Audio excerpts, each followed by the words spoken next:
4.3 कक्षा 10वीं के प्रश्नावली 4.3 के तीसरे प्रश्न में क्या कहा जा रहा है कि क्या एक ऐसी आम की बगिया बनाना संभव है जिसकी लंबाई चौड़ाई की दोगुनी हो और उसका क्षेत्रफल 800 मीटर स्क्वायर हो।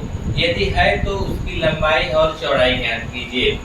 तो आपसे पूछ रहा है कि क्या जिसकी ऐसी बगिया बनाना संभव है जिसकी लंबाई उसकी चौड़ाई की कितनी हो, 2 गुनी हो। ठीक है, तो उसका क्षेत्रफल 800 होना चाहिए। तो अगर ऐसा संभव है तो लंबाई और चौड़ाई ज्ञात करिए। ठीक है, तो आइए देखते हैं।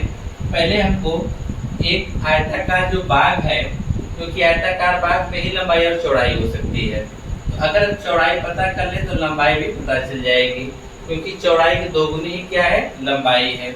कहेंगे माना बाग की चौड़ाई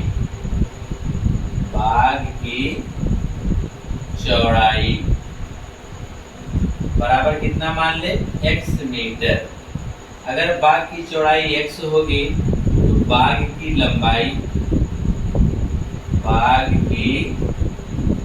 लंबाई इसकी 2 गुनी यानी 2x मीटर होगी।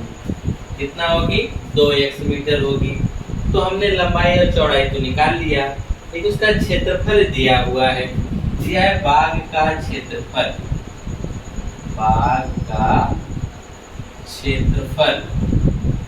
कितना दिया हुआ है, 800 मीटर स्क्वायर।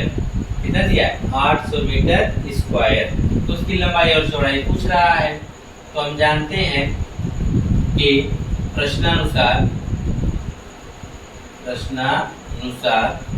कि इसका जो बाग की लंबाई का जो क्षेत्रफल होगा, तो लिखेंगे बाग का क्षेत्रफल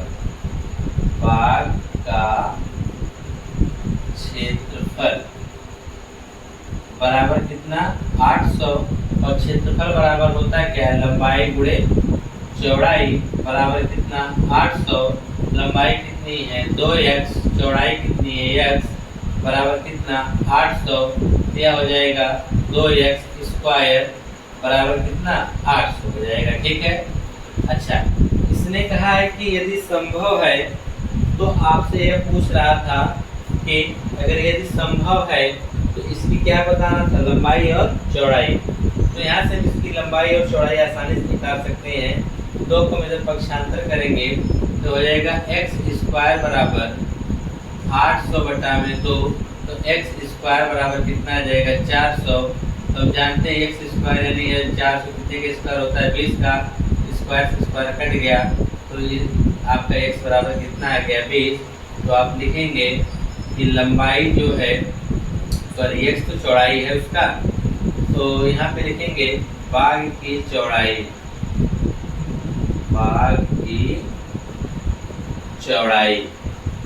x बराबर कितना, 20 मीटर। लंबाई इसका 2 गुना था, मतलब 2 गुणे 20 बराबर 40 मीटर। और यह कितनी थी, इसकी चौड़ाई